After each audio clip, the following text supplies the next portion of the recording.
So my first experience with having the kind of money that I now have, and you do know there are multiple kinds of money, right?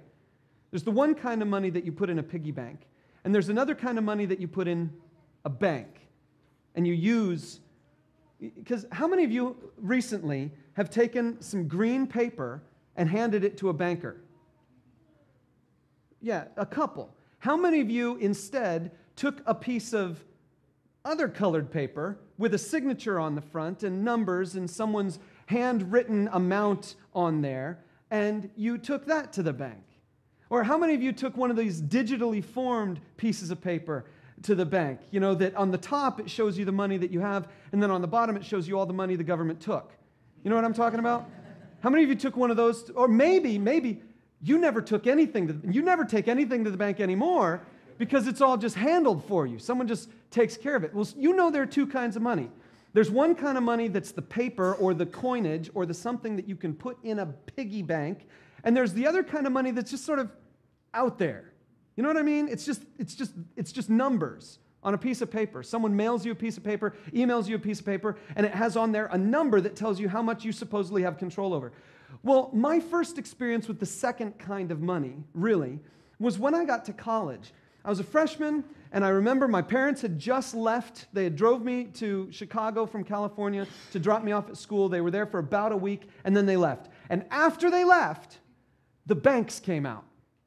And the banks were lined up in this one little area of our campus, and they all were trying to say, come over here, we'll give you an incentive to sign up for a checking account. And I'm thinking, great, I'm an adult now. I'm going to college. I have all the, I can vote. I've got all the landmarks of being an adult, except I didn't own a car, didn't have any job. But my parents had given me a little bit of money, so I thought, okay, I'm going to go and I'm going to sign up for this account. So I did. I went to First Chicago. It doesn't exist anymore. They've bought and sold themselves like 9 times since then. But at the time, it was First Chicago. And they had this table there, and they were giving something away. I can't even remember what it was. But the coolest thing was free credit card applications. I was like, you got to be crazy. They're giving me credit?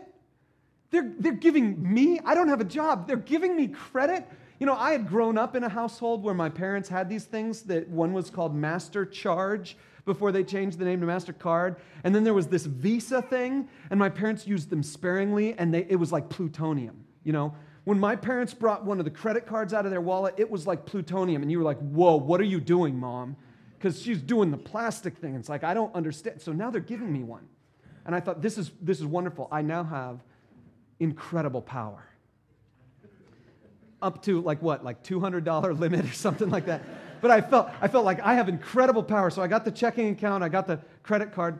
And now, since I didn't have any money, and since I was raised in a pretty conservative home, I didn't actually spend anything until I eventually got a little bit of money. And I remember I had a little bit of money sitting in this checking account, and I had a job, and I was putting money into the bank, and I was taking money out of the bank, and I was using this debit card, and anytime I wanted to shop, I'd just hand them the plastic debit card, and all the magic happened, and then, I went my merry way.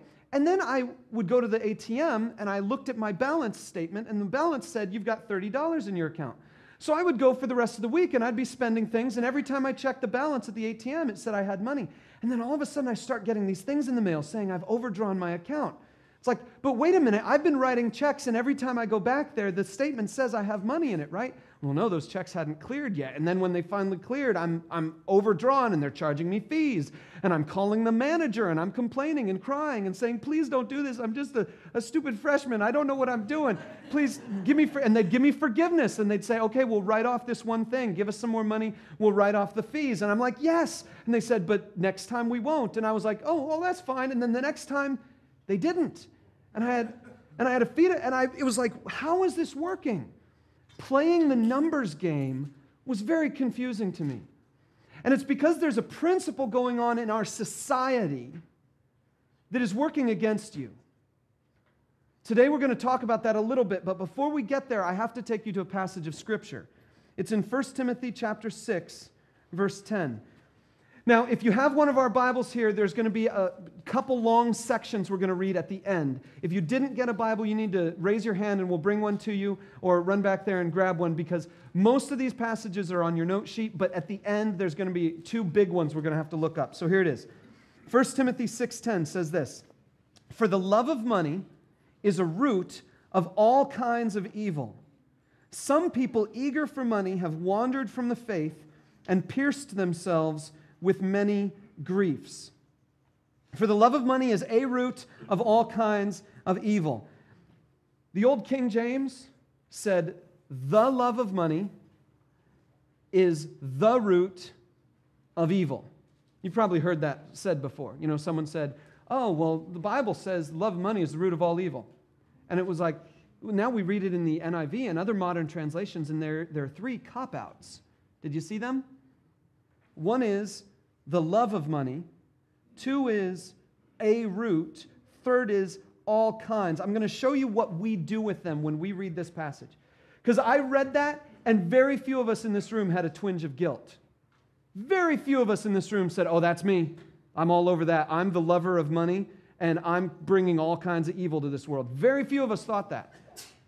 If you did, write it down on your communication card on the back and confess that. You know, we'll deal with that one. If you didn't, write that down on the back of your card and confess that, because you're going to see this in just a little bit. That's our first cop-out, this word love.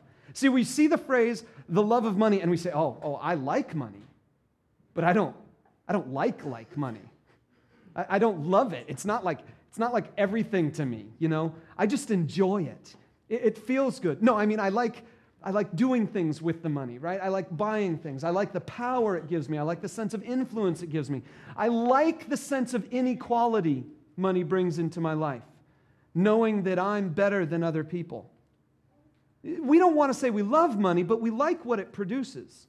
And that's what we kind of settle ourselves into. And so the first cop-out word is love. When we see that, we're like, okay, I don't love it. So for the first time, I think ever, I actually looked this verse up in my Greek Bible, and I found out that the word love of money is actually one word. Love of money is just one word in the Greek. And the Greek word is this, if you like writing down Greek words, it's philarguros. Philarguros. Philarguros. The word arguros is the word silver, and the word phil is coming from the word phileo, which is one of the Greek words for love. It's also the beginning of our city, Philadelphia, which stands for the city of brotherly love. And so Philadelphia means I love my brothers. Philarguros means I love silver. But the word Phil in the Greek, if your name is Phil, I'm glad for that. But the word Phil in the Greek doesn't mean love the way you and I use the word love. 2 weeks ago, we talked about how in our society, a lot of love is sexual. And then there's this other kind of love that's like sacrificial. Well, this word phileo is actually a different word entirely. This word is just, I like it. I like you, and I want to be with you. I have this desire to experience a certain experience, but it's not necessarily the kind of love that we know from movies, and it's not the kind of love that we know from Jesus dying on the cross for us. This is more like a buddy love, like money's my buddy. If you think money is your buddy, you know, you carry it around with you, and every now and then you kind of do things for your money, and every now and then you make sure your money's safe. If money's your buddy, then you kind of fall into this category. Philarguros is using the word silver the way they did back then to mean all money. And it basically just means this. If you're taking notes, just jot this down. It means desire for money. That's basically all it means. It doesn't mean I'm in love with it. It doesn't mean I have this unending passion for it. It doesn't mean I'm addicted to it. It doesn't mean I'm Scrooge.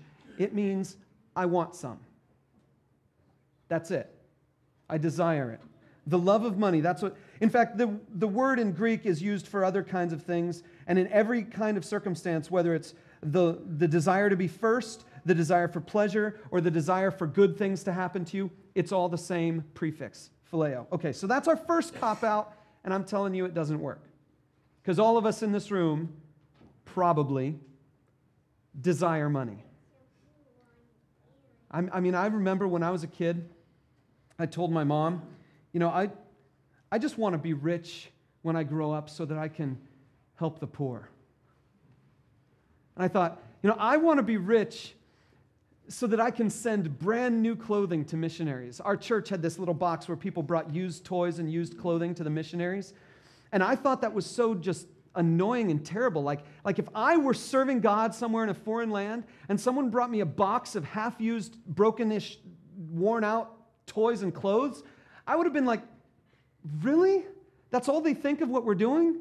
I would have been so disappointed and annoyed and frustrated. And so as a kid, like 8 years old, I said, Mom, when I grow up, I want to be rich so that I can buy new things and put them in a box and send them off to the missionaries. Guess what?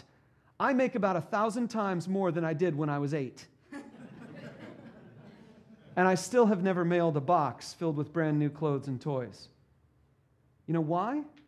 Because even as a little kid, I knew that I could play the spiritual voodoo game and say, God, if I do something really good with it, will you give me lots of money? Because I didn't want them to be rich. I wanted me to be rich. I, like many of you, perhaps all of us, like money. And I could probably fall into this category. In fact, I'll just admit it. I think I do. I'm a lover of money. So that's the first cop-out, and we can't really go with that one. Let's go on to the next cop-out, because the first one's a little disturbing. The second cop-out is a root. Now, what we do with this one is we say, the love of money. Okay, we finally agree we all kind of love money. But it's only a root. It's not the be-all, end-all of evil. I mean, it's just one possible pathway to evil, right? So that means if I just have this one possible pathway in my life, and it's just a possibility, and I don't go down that pathway, if I don't let my love for evil, my love for money take me to the place of evil, then I'm good, right? As long as I protect it, because it's only one possible pathway. It's only a route. It's just kind of a suggestion that Paul is making. Well, I had to go back to the Greek for this one too, and guess what? The word root is the first word in the sentence. And in Greek, when you put a word first, it's important. In fact, the actual Greek sentence, I wrote this down, the actual Greek sentence, if we just literally translate it, like word for word, it goes like this. Root of all the bad is the money wanting. Root of all the bad is the money wanting. It's almost like Yoda. Root of all the bad, the money wanting is. So why do you put root first? It doesn't make any sense if you put root first unless you mean to emphasize it. See, what Paul is trying to say here when he writes this to Timothy is he says, listen, the desire for money takes you to evil. The desire for money takes you